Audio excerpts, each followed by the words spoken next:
Salut à tous. Alors au plein cœur de la primaire de droite, et puis à l'approche d'autres scrutins, primaire de gauche, présidentielle, vous posez certainement la question, mais pour qui vous allez voter?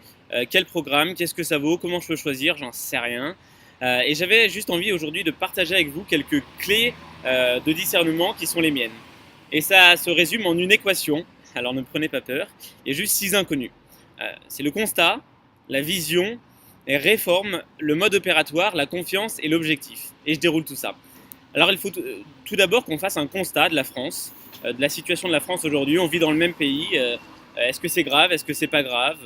Voilà, un constat précis et clair. Ensuite, il faut développer une vision. Qu'est-ce que je propose en tant que candidat? Et comment j'incarne cette vision à travers des réformes concrètes, des réformes qui sont proportionnelles au constat que j'ai posé. Si la France est dans une situation grave, il faut que je propose des réformes qui sont à la hauteur.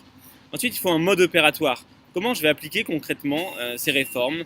Quel calendrier? Est-ce que ça va être socialement acceptable? Est-ce que ça va être politiquement votable?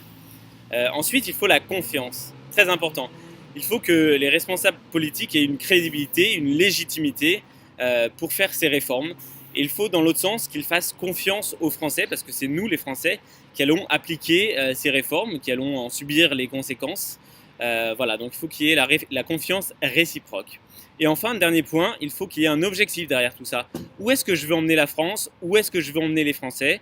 Il va y avoir une période peut-être plus compliquée, mais qu'est-ce que va être le résultat? Quelles vont être les contreparties également? On va libéraliser. Quelles vont être les contreparties en termes de sécurité, par exemple? Et c'est ça qui va permettre à la France de construire un futur qui va être solide et plein d'espérance.